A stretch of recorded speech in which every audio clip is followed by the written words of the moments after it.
오늘은 오늘부터 한 주간은 고난 주간입니다. 종려 주일이라고도 합니다. 고난 주간은 예수님께서 이 주간에 고난을 받으셨기 때문에 고난 주간이라고 하고, 종려 주일은 예수님이 예루살렘 성에 입성할 때, 오늘이에요. 오늘 예수님께서 일주일 전에 예루살렘 성에 입성을 하십니다. 입성을 할 때 백성들이 나와서 종려나무 가지를 깔았기 때문에 종려주일이라고 그렇게도 합니다.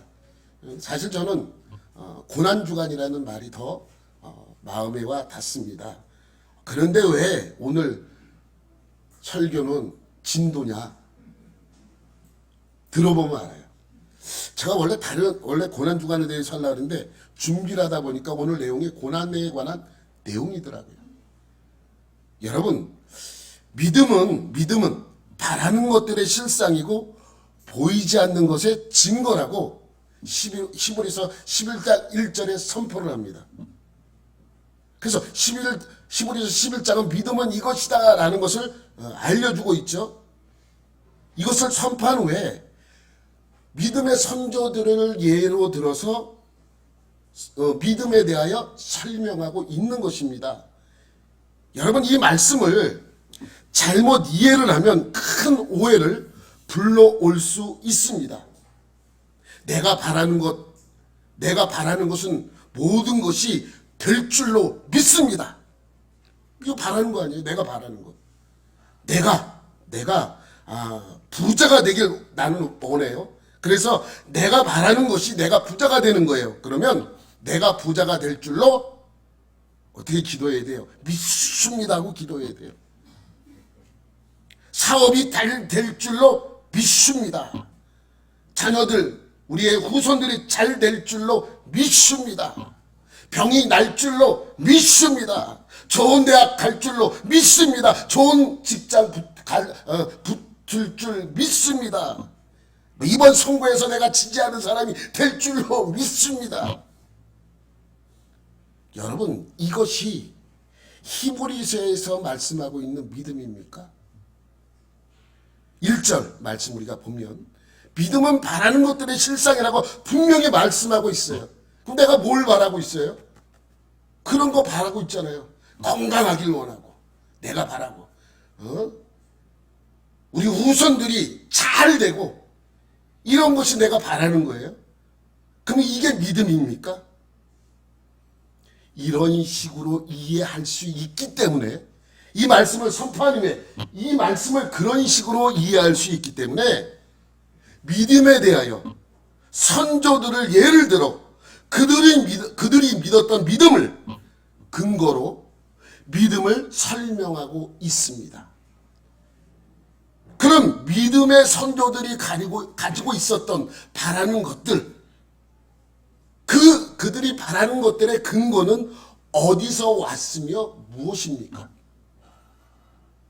여러분, 좀 쉽게 믿으면 좋아요. 될 줄로 믿습니다. 얼마나 쉽습니까? 그런데 성경은 그것을 믿음이라고 말씀하고 있지 않습니다. 그러면 믿음의 선조들이 믿었던 믿음, 무엇을 그들의 믿음의 근거로 삼았는가? 무엇입니까? 그들이 믿음의 근거로 삼았던 근거가 무엇입니까? 우리가 배웠잖아요. 하나님의 말씀, 그 약속, 그것을 그들의 믿음의 근거가 되었다는 것입니다. 아브라함 보세요. 아브라함이 가지고 있었던 믿음은 무엇입니까? 하나님의 약속의 말씀이 근거가 된 거예요. 그 약속을 믿은 거죠. 이삭도 가지고 있었던 믿음이 무엇입니까? 아버지 아브라함과 한 약속의 말씀이 근거가 되었던 것이죠. 야곱과 요셉도 마찬가지예요. 아브라함과 한 약속의 말씀이 그들의 믿음의 근거가 되었습니다. 그래서 야곱은 밧담 아람으로 도망갔다가 결국 하나님의 약속의 땅으로 돌아왔고, 요셉도 죽은 뒤에 자기 뼈를 가지고 하나님의 약속의 땅으로 돌아가 달라고 유언을 한 것입니다. 여러분, 우리의 믿음도 마찬가지입니다. 우리의 믿음에서 가장 중요한 것은 그 근거가 무엇이 되어야 된다고요? 말씀, 하나님의 말씀. 부자가 될 줄로 믿습니다 라고 하면 부자가 돼야 하는 근거를 성경에서 찾아야 되는 거예요. 되게 중요한 말씀입니다. 성경에서 그 약속의 말씀을 찾아야 그 결과를 얻을 수 있는 것이죠. 그래서 하나님의 약속의 말씀이 나의 믿음의 근거가 되어야 됩니다. 무엇이요? 하나님의 말씀이. 내가 부자가 되든 병이 났든 좋은 직장에 들어가든 온 가족이 구원을 받든 그 믿음의 근거는 뭐가 되어야 된다고요? 하나님의 말씀입니다. 우리 가족들이 믿지 않아요. 내가 기도합니다. 하나님 우리 가족들 구원시켜 주옵소서. 계속 기도합니다. 그렇지만 가족 모두 구원받을 것을 기도하고 나는 믿어요. 하나님께 기도하고 그렇게 될 줄로 믿습니다 하고 기도를 합니다. 근데 그 믿음의 근거는 어디에 있다고요? 말씀에 있어요. 그래서 어떤 말씀을 근거로 나는 믿음을 갖고 그 믿음대로 하나님께 기도를 하는가? 사도행전 16장 31절이에요. 쉽게 말하면 그것입니다. 이르되, 이자가 빠졌네. 이르되 주 예수를 믿으라. 그리하면 너와 내 집이 구원을 받으리. 내가 예수를 믿는데 왜 우리 가족이 구원을 받습니까? 이게 약속의 근거의 말씀입니다. 그러니까 내 욕심이 믿음이 근거가 된다면 그것은 온전한 믿음도 아니고 하나님께서 들어주시는 믿음도 아닙니다. 오늘 본문은 누가 등장해요? 모세가 등장해요. 모세의 등장으로 믿음의 새 대목이 시작됩니다. 믿음의 사람으로 처음 언급된 세 사람이 있죠. 아벨, 에녹, 노아. 이 세 사람을 통해서 믿음의 삶, 믿음의 생활을 개요적으로 보여주었습니다. 그리고 그 다음 4명의 족장을 통해서 아브라함, 이삭, 야곱, 요셉을 통해서 하나님의 약속을 통한 믿음을 보여줬어요. 하나님의 약속한 것이 이루어질 거라는 그러한 믿음의 근거를 보여주었습니다. 오늘부터 등장하는 이 모세부터는 약속의 성취의 시작이에요. 하나님이 선조들에게 한 약속의 성취의 시작이라고요. 그러니까 모세를 통하여 구원받을 수 있는 방법을 구체적으로 알려주기 시작합니다. 그 전에는 없었어요. 너희가 구원받으면 이렇게, 구원받으려면 이렇게 해라 저렇게 해라 하지 않았어요. 언제부터? 모세부터. 그것이 뭐예요? 알려준 것이 율법. 율법이에요, 율법. 율법이라는 것은 하나님의 백성들이 그 말씀을 지켜 구원받을 수 있게 만들어주는 것이 율법이에요. 율법이 한 가지 약점은 뭐예요? 지킬 수 없는 것이 약점입니다. 그것이 지킬 수 없어요. 너무 완벽하기 때문에 불완전한 인간이 그 말씀을, 그 율법을 100% 다 지킬 수 없습니다. 여러분, 율법의 약점 중에 또 하나가 있어요. 율법이 100개라면 99개를 지켰어요. 한 가지를 지키지 못했어. 그래도 율법을 지키지 못한 거예요. 여러분, 세상 법은 엄청나게 많습니다. 엄청나게 많아요. 한 가지만 지키지 않아도 나는 범법자예요. 한 가지를 지키지 못했, 한 가지라도 지키지 못했다면 나는 그냥 범법자예요. 크든 작든 상관이 없습니다. 똑같습니다. 율법도 99개를 지키더라도 한 가지를 지키지 못하면 율법을 지키지 못한 것이 됩니다. 그래서 오늘부터 시작하는 이 모세 이야기부터는 약속의 시작, 또는 약속 성취의 시작이라고 해야 맞습니다. 오늘 본문은 누구부터 시작을 해요? 모세 부모부터 시작이 되는 거예요. 23절 말씀 한번 우리 다 같이 읽어볼게요. 시작. 그 부모가 아름다운 아임을 보고 석 달 동안 숨겨 왕의 명령을 무서워하지. 이 이야기는 그냥 이렇게 나오지만 사실 이 이야기를 알기 위해서는 왜 히브리서 기자는 이렇게만 적어놨는가? 이미 이 사람들은 뭐에 대해서 다 알고 있어요? 모세의 이야기에 대해서 출애굽기의 이야기에 대해서는 다 알고 있기 때문에 이렇게 간단하게 표현한 것이죠. 근데 이 이야기를 알기 위해서는 창세기에서 출애굽기로 넘어가는 그 과정의 내용을 우리가 알아야 합니다. 여러분, 요셉 때문에 이스라엘 백성들, 그러니까 야곱의 가족들이 70명이 애굽으로 이주를 했어요. 이민 갔단 말이죠. 그리고 요셉이 죽었어요. 그리고 요셉을 알지 못하는 한 왕이 세워집니다. 출애굽기 1장 8절이에요. 요셉을 알지 못하는 새 왕이 일어나 애굽을 다스리더니, 아니 어떻게 요셉을 모를 수가 있어요? 이 애굽이라는 나라를 살린 사람인데, 영웅인데 어떻게 다른 사람은 몰라도 이 정도 되는 사람은 알아야 되잖아요 라고 생각할 수 있습니다. 그런데 여러분, 역사적으로 보면 요셉이 죽은 이후 얼마 지나지 않아서 애굽에서 뭐가 일어나요? 반란이 일어나요. 그래서 왕조가 바뀌어요. 그러니까 요셉을 알 필요도 없어. 새로운 왕조가 생겼기 때문에, 다른 왕조로 바뀌었기 때문에 요셉은 그냥 잊혀진 사람이에요.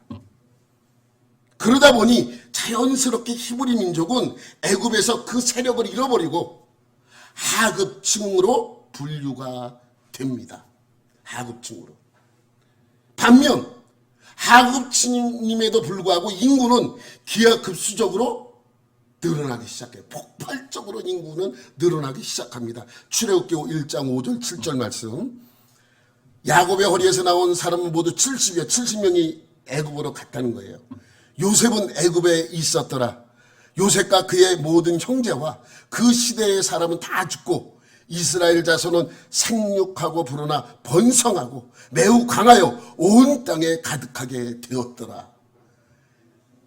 그 민족 자체는 하급층이 되었지만, 그래서 노예로 전락하고 말았지만, 그에 따르는 반대로 인구수는 기하급수적으로 늘어나기 시작하는 거예요. 그래서 여러분, 출애굽할 때 70명의 사람들이 출애굽할 때 당시에 장정만 몇 명? 60만 3,550명.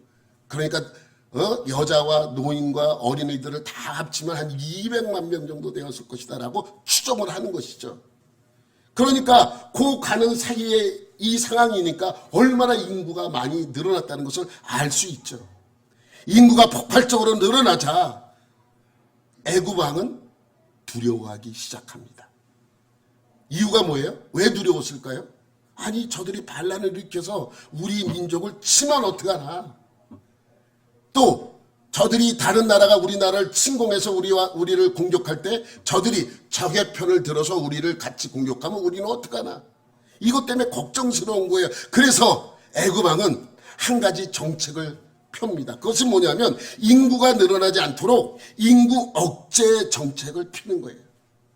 중국도 인구가 많이 늘어날 때 인구 억제 정책 폈죠. 한 가정에 몇 명? 한 명. 중국도 그랬잖아요. 2명 나면 어떻게 해요? 죽이지 못하더라도 벌금을 냈대, 벌금. 그러니까 사람들이 한 가정에 한 명씩 낳다 보니까 너무 귀하잖아요. 그래서 지금 그러한 중국의 형태가 나타나게 되는 것이죠. 그러니까 인구 억제 정책이 펴지는 가운데서도 이스라엘 백성들이 어떻게 그 인구가 늘어났는가. 여러분, 그 인구 억제 정책의 첫 번째가 뭐냐면 남자들을 동원해서 성을 건축하는 일을 시키는 것입니다. 히브리 민족에게. 출애굽기 1장 11절 말씀. 감독들이 그들 위에 세우고 그들에게 무거운 짐을 지어 괴롭게 하여 그들에게 바로를 위하여 국고성 비동과 라암셋을 건축하게 하니라. 아니, 인구 억제 정책과 성 세우는 거는 무슨 상관이 있는데, 이렇게 생각할 수 있죠. 뭐 그렇게 생각하면 그렇게 생각되어지지만, 이렇게 성을 세우게 한 정책을 편 이유는 뭐냐면 남자들에게 뭘 하는 거예요? 엄청난 노동력을 제공해서 피곤하게 만들어요. 그러면 집에 가서 부부 생활을 못해요. 피곤하니까. 그러면 부부 생활을 못하면 어떻게 해요? 자식들이 안 생겨. 아니, 정말이에요. 여러분, 출애굽기까지 읽어보세요. 그래서 피곤하게 만드는 거예요. 어떻게 하면 피곤하게 만들어서 아이들을 임신시키지 못하는 정책을 핀 겁니다. 그런데 그 정책이 결과적으로 실패를 해요. 일을 시키면 힘들어서 자녀들이 생기지, 아들, 딸들이 생기지 말아야 되는데, 그럼에도 불구하고, 그러한 일을 시킴에도 불구하고, 그렇게 피곤함에도 불구하고, 더욱더 아이들이 태어나는 거예요. 11장 12절 말씀. 1장 12절, 1장 12절. 그러나 학대를 받을수록 더욱 번성하여 퍼져나가니, 애굽 사람이 이스라엘 자손으로 말미암아 근심한 학대를 받을수록 더 번성하게 되는 거예요. 그래서 첫 번째 정책이 실패로 돌아갑니다. 그래서 두 번째 방법을 꺼내드려요. 그것은 뭐냐면 산파들을 동원해서 남자아이가 태어나면 죽이고 여자아이가 태어나면 살려두라는 그러한 밀명입니다. 그러니까 히브리 사람들 몰래 이 아들들을 다 죽여버리라는 정책이죠.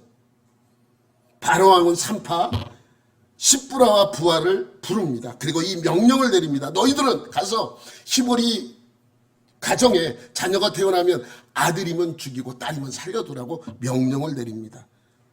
그런데 산파들이 하나님을 두려워해요. 그래서 죽이지 못합니다. 산파들이 두려워서 산파들은 하나님이 두려워서 이 아들들이 태어남에도 불구하고 그 아들들을 죽이지 못해요. 그래서 이 산파들을 바로왕이 불러서 문책을 합니다. 어떻게 너희들은 내 명령을 따르지 않냐? 죽고 싶냐? 이렇게 이들에게 말을 할 때 이들의 대답은 간단합니다. 출애굽기 1장 18절 19절 말씀이에요. 애굽 왕이 산파를 불러 그들에게 이르되 너희가 어찌하여 이같이 남자아이를 살렸느냐? 산파가 바로 이게 대답하되 히브리 여인은 애굽 여인과 같지 아니하고 건장하여 산파가 그들에게 이르되 이르기 전에 해산하였나이다. 이게 뭐냐면 우리가 이제 산통이 와서 아기를 받으러 가는 도중에 이미 너무 그 히브리 여인들이 건강하기 때문에 우리가 가기 전에도 그 아이가 이미 태어나 버리니까 우리가 어찌할 수가 없었습니다. 이렇게 대답을 한 거예요. 그래서 두 번째 방법도 실패. 그래서 세 번째 방법을 동원합니다. 그게 뭐예요? 히브리 가정에서 아들이 태어나면 무조건 죽이라는 거예요. 나일강에 던져버리라는 거예요. 아들이 태어나면 던져버리고 딸이면 그냥 키우라는 것입니다. 그래서 히브리 사람 집에서 아들이 태어나면 무조건 강으로 던져야 합니다. 이것이 법이에요. 이러한 압제 속에서, 이러한 고난 속에서 태어난 사람이 누구예요? 모세. 여러분, 모세의 아버지와 어머니는 둘 다 레위 사람이에요. 이 둘이 결혼해서 딸 미리암이 먼저 태어나고 그 다음에 아들 아론이 태어납니다. 그리고 모세가 태어날 쯤에 바로가 이러한 정책을 펴서 아들은 무조건 죽이라는 정책이 최정점을 이룰 때입니다. 그래서 아들 모세가 태어난 이 가정의 부모는 어머니와 아버지는 엄청난 결단을 내릴 수밖에 없어요. 죽이느냐, 죽이지 못하느냐. 죽이지 못하면 우리도 죽을 수 있다라는 그러한 엄청난 압박 속에서도 결단은 어떠한 결단인가? 그것은 바로 바로의 명령을 따르지 않고 아들을 살려두는 일입니다. 여러분 생각해 보세요. 아무리 바로 왕의 명령이라 할지라도 우리 집에서 아들이 태어났어요. 그러면 법대로 아들이 태어났으니까 나일강에 가서 쉽게 이 아이들을 던졌을까요? 가족마다 난리 났을 것입니다. 절대로 쉽게 그 아들을 죽일 수 없어요. 부모라면. 부모가 어떻게 그 자기 자식을 그렇게 강에다 던져 죽이겠습니까? 그러니까 평소에 애국 군대들이 순찰을 하면서 임신한 가정이 있던지 아니면 아기가 태어나면 아기가 있는 집은 울음소리가 나잖아요. 울음소리가 들리는 집을 찾아가 그 아이를 데려다가 함께 가서 죽였을 것입니다. 그리고 그 아들들을 나일강에 던져버렸을 것입니다. 그런 가운데 모세의 부모는 아들을 낳았을 때 그 바로의 명령을 두려워하지 않고 얼마 동안? 3개월 동안 살려둔 것이 이들의 믿음이었다고 오늘 본문은 설명합니다. 죽음을 두려워하지 않고 만약에 걸렸을 때 자기와 자기 남편이 죽을지도 모르는 그러한 상황 속에서도 그 아들을 숨겨둔 그것을 오늘 본문에서는 이 부모들의 믿음이라고 설명하고 있습니다. 23절 다시 한번 볼게요. 믿음으로 모세가 낳았을 때 그 부모가 아름다운 아임을 보고 석 달 동안 숨겨 왕의 명령을 무서워하지 아니하였으며 뭐 때문에? 이것을 그들의 믿음으로 설명하고 있는 것이죠. 여러분, 아들을 죽이지 않고 숨겨둔 이유가 뭐라고 설명하고 있어요? 그 아이가 아름다운 아이였대요. 그러면 이 아름다움의 의미가 뭘까요? 여러분, 이 아름다운 아이라고 그랬으니까 되게 잘생겼겠구나. 여러분 그렇게 생각할 수 있어요. 여러분, 태어난 아기를 여러분 본 적 있어요? 본 적 있잖아요. 다 여러분 자녀들. 뭐 모르는 척해요? 여러분 다 애기 안 낳았어요? 다 낳았잖아요. 한 40대 나 있는데 낳자마자 야 너무 예쁘게 이런 생각 들어요? 왜 저렇게 생겼지? 왜 그렇게 생겼어요? 뿔어서 다 비슷하게 눈은 탱탱 뿔고 그냥 뭐 피부는 시뻘겋든지 뭐 그렇고 뭐 예쁘게 보입니까? 근데 이 아이는 태어나자마자 아름다운 아임을 봤다라고 설명하고 있어요. 근데 출애굽기에서는 어떻게 설명하는가? 2장 2절 말씀, 출애굽기 2장 2절에 이렇게 설명합니다. 그 여자가 임신하여 아들을 낳으니 그가 잘생긴 것을 보고 잘생겼대요. 그러면 아까 말씀 아름다운 하고 잘생긴 그렇게 생겼나 보다, 예쁘게 생겼나 보다 라고 생각할 수가 있습니다. 아닙니다. 우리가 생각하는 아름답고 잘생긴 것, 이것을 우리의 이미지대로 받아들이면 안 돼요. 그러면 여기서 그럼 성경이 잘못된 것인가? 아니에요. 여러분, 여기서 잘생긴 것이라는 것은 히브리어로 토브라 그럽니다. 히브리어로 토브라 그러는데 저는 이제 원어 잘 이야기 안 하는데 여러분 그 의미를 받아들이게 하기 위해서 쓰는 것입니다. 토브라고 하는데 그 토브는 언제 썼는가 하면 창세기에 하나님이 천지창조를 하시고 난 다음에 하나님이 이 세계를 보고 어떻게 했다고요? 보시기에 그 토브예요. 그게 토브예요. 그러니까 그 아들을 보면 그냥 아름다움, 잘생긴 것, 단순히 그렇다는 의미가 아닙니다. 예? 그래서 우리말 성경에 보면 이렇게 번역을 해놨어요. 우리말 성경에 보면 남다른 것을 보고 그래서 이것도 좀 맞지 않아? 뭐가 남달라? 뭐 근데 의미적으로는 맞아요. 보고 부모가 남다르네 라고 생각을 했을 거예요. 아름답네, 잘생겼네 이렇게 생각했다는 것이죠. 그래서 여기서 이 말씀은 가만히 보면 이렇게 생각하면 됩니다. 모세의 부모가 태어난 모세를 본 다음에 이것이 하나님의 특별함을 그 아들에게서 본 거예요. 그 의미밖에 이 말을 해석할 수가 없습니다. 어떻게 해요? 어떻게? 하나님의 특별함을 어떻게 하면 볼 수 있습니까? 그것을 믿음이라 그러는 거예요. 오늘 본문에서. 예? 오늘 본문에서 믿음으로 모세의 부모는 모세가 태어날 때 그의 아름다움을 보고 3개월 동안 숨겼다라고 설명하고 있는 것이죠. 그러니까 그의 남다름을 봤다는 것은 하나님의 믿음에 해당하는 것입니다. 그래서 바로가 죽여라 라고 한 명령을 따르지 않았다고 설명하고 있는 거예요. 뭐 때문에? 믿음 때문에. 여러분, 모세는요 예수님의 예표예요. 예수님의 예표. 그래서 모세 때부터 하나님의 약속이 본격적으로 성취하기 시작하는 것입니다.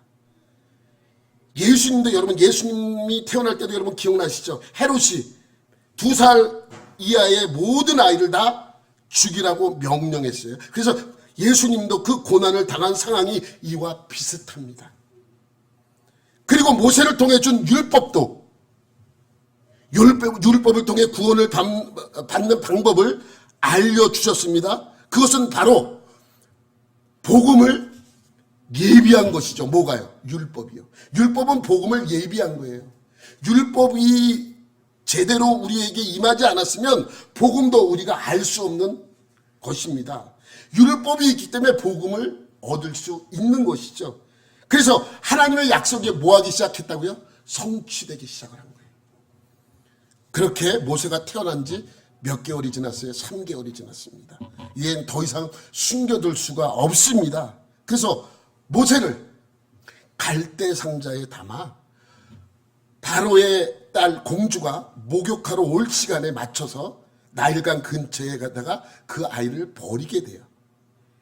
그러니 모세를 발견한 공주는 히브리인의 아들인 것을 알 수 있어요. 왜? 아들이 태어나면 다 버리라고 죽이라고 했기 때문에 이게 그래서 버려지는 아이구나라고 생각을 했을 것입니다. 이때를 놓치지 않고 그 바로의 딸 공주에게 간 사람이 있었습니다. 누군지 아세요? 그렇죠. 모세의 누이, 모세의 누나가 숨어서 이 광경을 다 봐요. 보고 있다가 이 모세를 발견한 그 공주를 바라보자 얼른 그 공주 앞에 등장하게 됩니다. 그리고 이렇게 얘기합니다. 혹시 이 아이에게 젖을 먹일 사람이 필요하시면 언제든지 말씀하십시오. 내가 히브리 사람 중에 한 명을 구해 주겠습니다라고 이야기를 합니다. 그래서 공주는 모세를 양자로 삼아요. 그리고 그 아이의 이름도 모세라고 지어줍니다. 모세라는 이름을 하나님께서 지어준 거 아니에요. 누가 지어줬다고요? 모세의 양어머니 바로의 공주가 그 아이의 이름을 모세라고 지어주게 됩니다. 그리고 모세를 낳은 어머니는 유모가 되어서 궁에 들어가 그 아이를 젖을 먹이면서 키우게 됩니다. 누가요? 어머니가, 친어머니가 유모인 것처럼 숨어 들어가서 그 아이를 키우게 되는 것이죠. 그리고 모세가 어느 정도 성장했을 때 유모는, 친어머니는 이러한 사실을 모세에게 전부 이야기를 합니다. 그래서 모세는 장성하면서부터 자신이 히브리인이라는 것을 알았습니다. 그리고 유모가 아니라 친어머니라는 것도 알고 아론이라는 형이 있고 미리암이라는 누나가 있다는 것을 알게 되고, 왜냐하면 유모의 집에 오가면서 그것을 이미 경험했기 때문입니다. 그리고 어머니를 통해 그들이 믿는 하나님에 대해서도 들었습니다. 그래서 이미 그 안에는 그 친어머니가 가르쳐준 신앙이 자리를 잡고 있었어요. 그렇게 모세는 성장을 했습니다. 이제 나이가 40살이 됐어요. 40살. 어느 날 애굽 사람이 히브리 사람을 때리는 것을 우연히 보게 됩니다.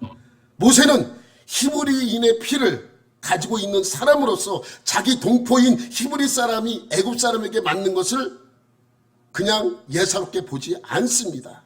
그리고 화가 납니다. 화가 난 모세는 몰래 가서 그 애굽 사람을 죽여서 모래밭에 숨겨둡니다.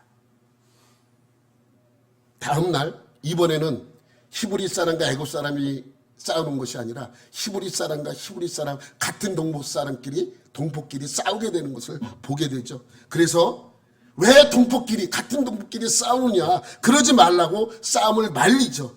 그랬더니 히브리 사람이 소리를 지릅니다. 언제 우리가 너를 우리의 재판관으로 세웠느냐.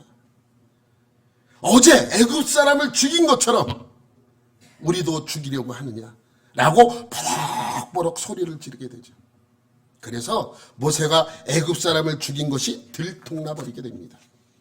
이제 그 일 때문에 도망가야 살 수 있어요. 살인자, 애굽 사람을 히브리 사람을 죽였다면 살인자가 되지 않았을 거예요. 어차피 애굽 사람, 히브리 사람들은 노예이기 때문에. 근데 애굽 사람을 죽인 것이 문제가 되는 거예요. 그래서 도망갈 수밖에 없죠. 만약에 모세가 히브리 사람의 그러한 일에 참견하지 아니하고 가만히 있었다면 공주의 아들 신분으로 평생 편하게 살 수 있어요. 죽을 때까지 공주의 아들로서, 양아들로서 편하게 살 수 있었습니다. 그런데 그 기회를 포기해버립니다. 누가요? 모세가요. 누구의 선택이었어요? 모세 자신의 선택입니다. 이 선택을 오늘 본문에서는 모세의 믿음이라고 설명하고 있습니다. 이 24절 25절 말씀, 믿음으로 모세는 장성하여 바로의 공주의 아들이라 칭함받기를 거절하고 도리어 하나님의 백성과 함께 고난받기를 잠시 죄악의 낙을 누리는 것보다 더 좋아하고, 그러니까 공주의 아들로 성장하면서 이미 하나님에 대한 믿음을 그는 갖고 있었습니다. 그래서 공주의 아들로서 사는 것보다 자기 조상들의 하나님과 자기 민족을 선택한 것을 믿음으로 인정하고 있습니다. 그래서 넘기면 여기 죄악의 낙이라고 해요. 죄악의 낙이라는 것은 궁중에서의 생활을 뜻합니다. 그러니까 도리어 하나님의 백성과 함께 고난받기를 잠시 궁중 생활보다 더 좋아하고 라고 해석을 해도 별 문제가 없어요. 궁중 생활을 여기는 죄악의 낙이라고 설명하고 있는 것이죠. 그가 선택한 것이 얼마나 인간적으로 보면 헛된 것인가라는 것을 알 수 있죠. 여러분이 생각할 때 모세의 이러한 선택이 여러분 보시기에는 어떠한 선택인 것 같습니까? 좋아 보입니까? 잘한 선택입니까? 아니죠. 절대로 잘한 선택이 아니죠. 인간적으로 보면 이런 어리석은 선택이 어디 있습니까? 공주의 아들의 생활을 발로 차버린 거 아닙니까? 냉정하게 판단해 보세요. 냉정하게. 이제 망한 거죠, 모세는. 도망자 신세가 됐잖아요. 여러분, 수요일날 우리 오셔서 예배 같이 드려주시는 강승민 목사님 저를 아실 거예요. 강승민 목사님이 목사가 되기로 결심할 때가 이제 아들이 초등학교를 다니고, 그때 이제 막 현대에서 임원으로 자리 잡고 있을 때, 임원으로. 꽤 잘 나가는 자리죠. 근데 어느 날 이제 사모님과 이제 얘기를 해서 사모님한테 나 목사가 되기를 원한다. 그래서 신학교를 가려고 한다. 이렇게 얘기를 했대요. 그 이야기를 옆에서 들은 그 초등학교 아들이 갑자기 뭐라 그랬는지 아세요? 그 누나한테 가서 그러더래요. 이제 우리 집은 망했다. 그 초등학교 학생들도 알아요. 어떤 것이 망한 선택이고 어떤 것이 승리하는 선택인지 알아요. 미친 선택이죠. 한 나라의 왕자의 자리를 차버린 거 아니에요. 가만히 있으면 여러분 거기서 얼마나 행복하게 살 수 있었겠습니까? 근데 그 행복을 선택하지 않은 것을 오늘 본문에서는 모세의 믿음이라고 설명하고 있습니다. 여러분, 왕궁에서의 생활이 어떠한지는 여러분에게 언급하지 않겠습니다. 모세는 공주의 양아들입니다. 자기가 하고 싶은 것은 무엇이 있는지 다 할 수 있습니다. 그런데 그것을 버린 것입니다. 그것을 버린 것으로 끝난 것이 아닙니다. 여러분, 나 이제부터 바로의 왕자의 아들 자리에서 나와서 그냥 평범하게 살래. 이래서 평범하게 사는 게 아니잖아요. 한번 그 자리를 버린 뒤에 모세의 삶을 생각해 보세요. 사람을 죽인 도망자 신사가 되었습니다. 애굽에서 미디안 광야까지 도망갔어요. 한 500km 돼요. 500km. 사막의 길을 횡단해서 도망쳤어요. 500km의 거리를. 왜? 잡혀서 죽을 수 있기 때문에. 여러분, 그게 500km면 어떻게 하냐면 한 20일을 이게 제대로 먹지도 못하고 그것을 사막을 횡단해야 돼. 한 20일을. 그리고 미디안 광야에 가서는 조그만 부족의 족장 이드로의 집에 머물게 됩니다. 그리고 그 딸과 결혼하고 평범한 양아치가 아니라 죄송합니다. 양치기로 살아갑니다. 양아치가 아니에요. 양치기입니다. 양치기로 평범한 양치기. 그런 생활을 왕궁에서 생활한 기간과 같이 40년 동안 해요. 왕궁 생활 40년, 양치기 생활 40년. 이런 생활을 하다 보니 살다 보니까 이렇게 그냥 운명적으로 이렇게 된 것이 아니잖아요. 이 길을 누가 선택한 것이라고요? 모세가 선택한. 이것을 뭐라고요? 믿음이라고 설명하고 있는 거예요. 믿음으로 모세는 공주의 자리를 버리고 백성들과 함께 고난받는 것을 선택한 거예요. 믿음으로. 히브리서의 모세의 믿음에 관한 말씀은 히브리서 저자가 쓸 때 저자는 예수님의 예표적 관점에서 썼습니다. 모세는 그리스도의 예표예요. 그리스도가 아닙니다. 여러분, 모세는 그림자이지 실체가 아니에요. 율법이 그림자이지 실체가 아니에요. 복음이 실체예요. 똑같습니다. 여러분, 모세의 공주의 아들의 삶을 버리고 양치기의 삶을 선택해서 살았듯이 예수님도 하나님의 아들로서 그 자리에 앉아있지 않으시고 죄인된 인간의 모습으로 이 땅에 오셨습니다. 누구의 선택일까요? 예수님 자신의 선택이에요. 그 자기는 어떠한 고난도 다 갖고 있다라고 예수님께서 말씀하고 계시는 것입니다. 그래서 예수님이 그렇게 선택한 그것을 모세도 그렇게 그러한 모습으로 선택했다라고 말씀하고 있는 것이죠. 그래서 26절에 이렇게 말씀합니다. 26절에 보면 그리스도를 위하여 받는 수모를 애굽의 모든 보화보다 더 큰 재물로 여겼으니 이는 상 주심을 바라봅니다. 여러분, 모세가 받는 이러한 고난은 공주의 아들의 신분을 스스로 버리고 히브리 백성들의 편에 섬으로써 받았던 고난입니다. 이 고난을 가리켜 그리스도를 위하여 받는 수모래요. 그리스도를 위하여 받는 수모. 좀 말이 안 되는 것 같지 않아요? 우리가 말하면 말이 돼요. 우리가 받는 이 고난, 예수님이 받았던 고난을 생각하며 이것을 우리가 감당해야 된다. 말 되잖아요. 이미 2000년 전에 우리를 위해 예수님이 십자가 못 박혀 고난을 받으셨기 때문에. 근데 여러분 생각해보세요. 모세는 아니잖아요. 모세가 죽은 뒤 몇 년 뒤에 예수님이 오세요? 1400년 뒤에 오세요.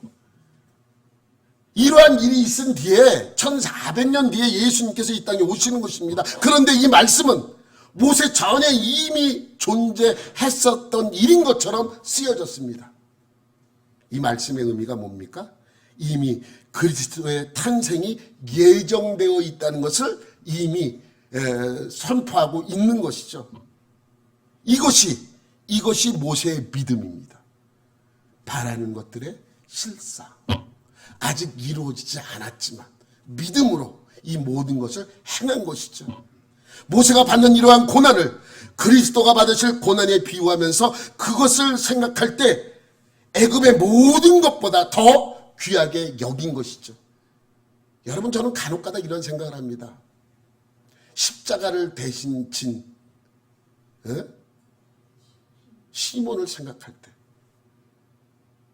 시몬이 예수님의 십자가가 얼마나 힘들고 그걸 할 때는 얼마나 화가 났겠습니까? 왜 내가 이것을 구경하고 있는데 갑자기 나를 불러 이걸 치라 그래? 화가 났을 거예요. 그러나 후에 그가 믿음의 사람이 되었을 때 얼마나 그때의 그 모습이, 그때 자기의 그 모습이 얼마나 엄청난 일이라는 것을 그때 알지 않았겠습니까? 그것을 이해하지 못했어요.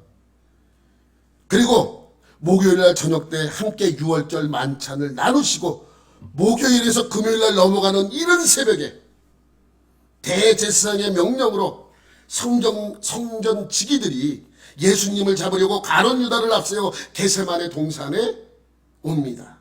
함께 있던 제자들은 전부 다 도망가고 그래도 의리 따지던 베드로는 예수님을 끝까지 쫓아갔죠.